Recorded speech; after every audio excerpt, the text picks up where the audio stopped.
Você acha possível uma pessoa nascer de novo? Não? Então me acompanhe que nos próximos minutos você vai saber que é possível sim.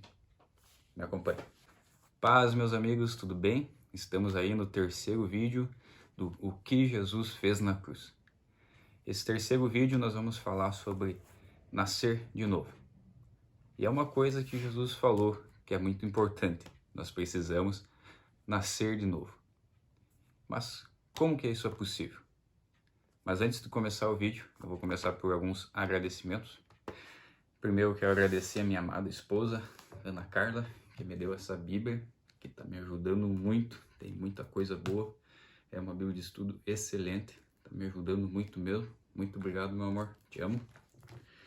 E aos meus amigos e irmãos na fé, Ângela e Vitinho, que me deram essa camiseta aqui, nome sobre todo nome, e um J, lógico, de Jesus, que é o nome sobre todo nome.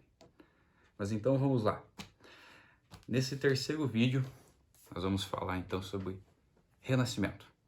E para a gente falar sobre isso, eu vou pedir para os meus amigos e amigas abrirem a Bíblia em Efésios, capítulo 2, do versículo 1 ao 6. Nós vamos ler essa passagem. Me acompanhe na sua Bíblia ou no seu celular, como você preferir. Aqui eu estou lendo na King James 1611. Efésios 2, do 1 ao 6. E vos vivificou, estando mortos em transgressões e pecados, nos quais no passado caminhastes, conforme o curso deste mundo, conforme o príncipe da potestade do ar, do espírito que agora opera nos filhos da desobediência, entre os quais também todos nós vivíamos, em tempos passados, nos desejos da nossa carne, fazendo a vontade da carne e da mente, e éramos por natureza filhos da ira, como os outros também. Mas Deus, que é rico em misericórdia, pelo seu grande amor com que nos amou, estando nós ainda mortos em nossos pecados, nos vivificou juntamente com Cristo, pela graça sois salvos, e nos ressuscitou juntamente com Ele, e nos fez assentar nos lugares celestiais em Cristo Jesus. Amém? Até aí, meus amigos. Vamos lá. O que Efésios, capítulo 2, do 1 ao 6, está tratando? Aqui, esse trecho de Efésios, o apóstolo Paulo está fazendo um contraponto, né? Primeiro, a nossa velha vida, em que ele está dizendo que nós éramos mortos. E depois, no versículo 1 ao 3, ele fala sobre a nossa velha vida. E dos versículos 4 ao 6, ele fala da nossa nova vida em Cristo Jesus. Então, nós vamos pegar aqui cada versículo e vamos retratar. Começamos pelo versículo 1. Devido nossas transgressões e pecados, nosso espírito está morto. Sim, os espíritos de todas as pessoas no mundo que não creem em Jesus, que não conhecem Jesus, está morto. E por que isso? Ele vai continuando, né? No versículo 2, ele diz, caminhaste conforme o curso deste mundo. Então se refere a esse estilo de vida. É um estilo de vida sem Cristo Jesus. É o estilo de vida de Satanás, desse mundo, em que nós somos entregues às paixões da carne, nós somos entregues ao estilo de vida em que o adultério está tudo certo, a drogadição está toda certa, pornografia está tudo certo, e para nós isso é normal. Então, por que isso é normal? Porque o nosso espírito está morto. No versículo 13 ele continua, todos nós vivíamos em tempos passados, então, nos desejos da nossa carne. Então, todos nós éramos entregues à carne. Nós éramos escravos da carne, né? Todos aqueles que não creem em Jesus são escravos da carne, do pecado, porque estão com o espírito morto, né? Então, sem Cristo, as pessoas são dominadas por vontades da carne, isto é, estão inclinadas a viver longe de Deus, buscando seus próprios interesses egoístas. A pessoa não redimida está completamente à mercê do seu eu tirânico e seus desejos impulsivos. Então, é só você olhar para o mundo. Olhe para o mundo. A Bíblia nos diz muito bem que o Deus desse século, o Deus dessa era, O Deus deste mundo é o Satanás, é o diabo. E é lógico que nós estamos com o espírito morto quando nós não conhecemos a Cristo. Nós vivemos apenas pelos nossos interesses. Fizemos qualquer coisa. Olhe para o mundo. É só você ver a sua volta. Por que as guerras acontecem? Por que assassinatos acontecem? Por que latrocínios acontecem? Por causa do nosso eu tirânico. O nosso eu. Porque nós vivemos só para nós mesmos. E não queremos saber de Deus. Há uma rebeldia contra Deus. Quando nós ouvimos falar sobre Deus, há essa rebeldia, né? A pessoa não redimida está completamente à mercê do seu eu tirânico e seus desejos impulsivos, conforme eu falei. Homens e mulheres são por natureza hostis a Deus, se afastando deles. As pessoas não se arrependem de verdade, nem se voltam para ele se ele não as capacitar para isso. E esse é o quadro do mundo. Se não for Jesus, se não for a sua graça, as pessoas não se arrependem de verdade. Elas vão continuar fazendo as mesmas coisas. Dia após dia, ano após ano. Vai ser a geração após geração, vai ser a mesma coisa. Se você olhar para toda a história do mundo, é sempre esses ciclos. Guerras, por quê? Porque eu quero um pedaço de um país. A coisa mais ridícula do mundo. Por quê? Só para dizer que eu mando, só por causa do meu ego. E esse é o retrato do mundo. Pessoas mortas. Todo aquele que não conhece a Cristo está morto. Mas esse é o trecho do 1 ao 3. Então, é a vida antes de Cristo. Agora nós vamos começar do trecho do versículo 4 ao 6, que nos diz o seguinte. Essa é a nossa nova vida. No versículo 4, ele já começa mais Deus. Daí é um contraste, né, com o que a gente viu antes. Mas Deus, em forte contraste, o designa a resposta de Deus à terrível situação das pessoas. Então, misericórdia. Na expressão rico em misericórdia, do versículo 4, refere-se à compaixão de Deus pelos impotentes, que dá alívio à sua condição. Por que impotentes? Justamente por causa dessa cegueira. A Bíblia nos diz que o Deus desse século cegou o entendimento dos incrédulos.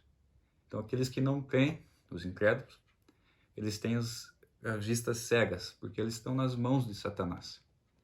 Então, eles não conseguem ver. Eles acham que está tudo bem, vivendo a escravidão que vive. Então, pela misericórdia de Deus, ele mudou as coisas. E até eu quero fazer uma pergunta para você.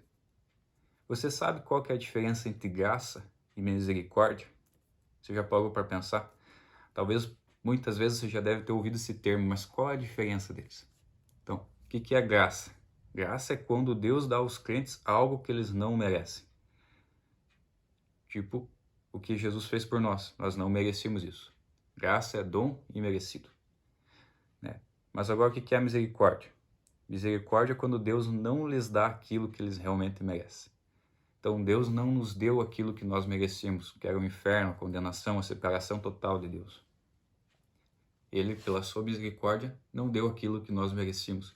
Antes, pela sua graça, deu aquilo que nós não merecíamos, que foi seu sacrifício santo e agradável. Daí ele continua no versículo 5. Nos vivificou. Nos vivificou. E aí começa de novo. Aí ele nos deu vida. Estando nós ainda mortos, ele nos vivificou, estando nós ainda mortos. É por isso que a gente canta, ele nos amou primeiro. Porque nós não amamos ele. Ele, de tanto que nos amou, se entregou por nós e então nos vivificou. Nós ainda estando mortos. Ele nos deu vida, conforme seu amor, ele nos ressuscitou. Fez com que nascêssemos de novo. E o versículo 6, ele diz, a amorosa misericórdia de Deus torna a nova vida possível. Ele torna tudo possível agora, porque nós estávamos mortos em nossos delitos e pecados, mas agora ele nos vivificou. Estando nós ainda mortos, ele nos deu uma nova vida. Ele tornou possível a nossa nova vida, ele deu vida ao nosso espírito, estava morto, ele nos ressuscitou. É por isso que Jesus diz: importa-te nascer de novo. É preciso nascer de novo. Porém, mais do que isso, por ela Deus nos dá a vida, nos ressuscitou e nos faz assentar com Ele em Cristo Jesus. E isso é muito claro, talvez na maioria dos testemunhos cristãos que você escuta, ou que você escutar. Eu vou contar um pouco sobre o meu testemunho de conversão. Eu me converti aqui, nesse quarto. E uma pessoa falou para mim de Jesus, de Cristo, e todo dia ela me mandava alguns devocionais. Pelo WhatsApp, me mandava ali os devocionais. É Pão Diário Novo, o nome do devocional. Eu comecei a ler aqueles devocionais. E aquilo me fazia muito bem, muito bem. E me fazia tão bem que eu pensei, nossa, se esses pequenos trechos da Bíblia me fazem tão bem, eu vou começar a ler os evangelhos. Então eu li Mateus, Marcos, Lucas e João. E em João, aqui de joelho, nesse quarto, eu tive a experiência mais extraordinária da minha vida, em que eu conhecia Cristo Jesus. E nesse dia, eu vi, eu senti, eu mudei, eu sei que nesse dia, eu nasci de novo. Eu vi a misericórdia de Deus, eu entendi que não foram romanos nem judeus que mataram Jesus, mas fui eu mesmo, pelos meus pecados. E foi impressionante como eu conseguia ver o quanto eu era escravo do mundo. Eu não entendia isso, eu achava que quem era crente que era escravo, né? O cara que tá lá na igreja, aquele alienado lá, em vez de vir aqui, não tem nada a ver, né? Você ter relações fora do casamento, não tem nada a ver assistir pornografia, usar droga, né? O que tem a ver isso? E assim, irmãos, eu não tinha uma vida ruim, não. Eu tinha uma vida excelente, tinha um bom emprego, tinha muitos amigos. Eu tinha praticamente tudo que uma pessoa gostaria de ter na minha idade, na época eu estava com 23 anos. Tinha tudo. Mas aí a minha natureza mudou. Aí eu nasci de novo. Eu nasci de novo, literalmente. Deus me deu a consciência de como eu era escravo do pecado. O quanto eu não conseguia viver sem pecar. O quanto eu era dependente daquilo e que não adiantava o que eu fizesse, eu continuaria sendo escravo desse mundo. Mas quando eu conhecia Jesus, quando eu conhecia Cristo, Ele me deu uma nova vida. Nesse dia eu nasci de novo.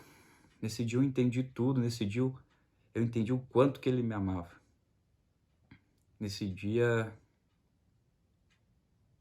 foi tão profundo que faltam palavras para descrever. Mudou completamente minha vida. Eu nasci de novo. E não só nasci de novo porque não para por aí. Não para por aí, meu amigo, minha amiga, não para por aí. Não é apenas um pagamento da dívida, que nem nós assistimos nos 2 primeiros vídeos. Não foi apenas uma substituição, não foi apenas uma recompra. Agora que nós estamos vivos, Ele nos adota. E é por isso que no versículo 6 o texto diz: e nos faz assentar com Ele. Por que isso? Porque em Efésios 1, capítulo 5, a Bíblia nos diz o seguinte: em amor nos predestinou para sermos adotados como filhos por meio de Jesus Cristo, conforme o bom propósito da tua vontade. Ele nos adota como filho. Você se lembra do segundo vídeo que nós falávamos sobre redenção? Em que a sua obra na cruz, um dos seus aspectos é um dos aspectos de compra, em que ele se entrega como sacrifício. Ele se entregando como sacrifício, ele paga uma conta, uma dívida que nós tínhamos, e quando ele paga essa dívida, nós se tornamos propriedade dele. Ele nos compra, agora ele tem a posse nossa, e ele decide nos adotar como filho, assim como diz em Efésios 1:5. Esse texto em Efésios 1:5 diz: o cristão são adotados e passam a fazer parte da família de Deus. Agora nós somos família de Deus. A adoção é a declaração legal de que somos filhos do Senhor, com todos os direitos, privilégios e deveres de um cristão. Agora a gente é filho de Deus, cara. Por isso que a Bíblia diz que todo aquele que crê em Jesus recebe o direito de ser chamado filho de Deus. Porque os que não creem não são, os que não creem estão mortos, estão perdidos e são escravos do diabo ainda. Mas nós que cremos em Jesus, nós somos filhos de Deus. Em Romanos 8,17, a Bíblia nos diz: se somos filhos, então também somos herdeiros de Deus e co-herdeiro com Cristo Jesus. Olha que obra extraordinária. Para concluir esse vídeo, ele não só nos substitui, ele não só nos compra, nos redime, ele não só nos faz ressuscitar, nos tira do mundo dos mortos e nos dá uma nova vida. Ele nos adota como filho e nos torna herdeiros, co-herdeiros com Cristo Jesus. Então, para recapitular esse terceiro vídeo, nós estávamos mortos, com o nosso espírito morto, vivendo uma vida destruída na escravidão desse mundo. E Ele nos traz vida. Assim como Ele ressuscitou no terceiro dia, nós ressuscitamos com Ele. Nós ressuscitamos com Ele. E agora, ressuscitados com Ele, nós somos seus irmãos. Somos filhos de Deus. E talvez você que assistiu esse vídeo deve estar se perguntando: como eu faço para ser filho de Deus? Ou como que eu faço para nascer de novo?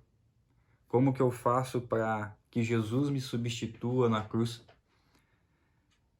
Como que eu faço para que com sua redenção Ele me compre? Preste atenção. Em Romanos 10, os versículos 9 e 10, a Bíblia nos diz o seguinte: se você confessar com sua boca que Jesus é Senhor e crer em seu coração que Deus o ressuscitou dentre os mortos, será salvo. Pois com o coração se crê para a justiça e com a boca se confessa para a salvação. Então, se você ouviu tudo isso, se você entendeu que o único caminho para o Pai é Jesus, se você entendeu isso, se você creu no teu coração que Jesus é o sacrifício perfeito, que Ele morreu por você,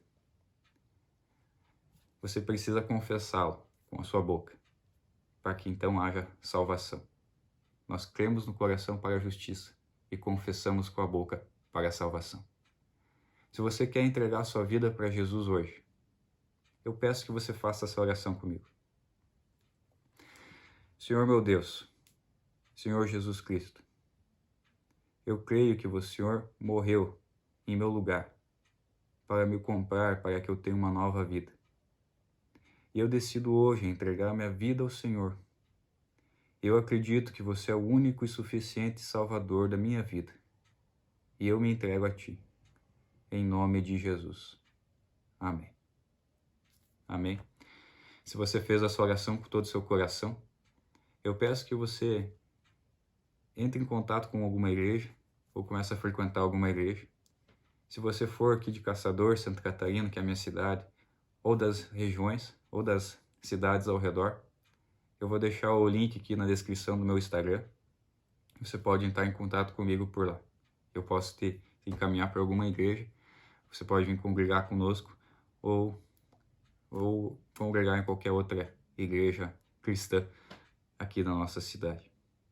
Se você gostou desse vídeo, eu te peço que você deixe o seu joinha, se inscreve no canal, isso me ajuda muito. Comenta o que você achou, se você tem algum tema que você quer que eu faça algum vídeo. Compartilha com seus amigos e que Deus te abençoe muito. E até a próxima.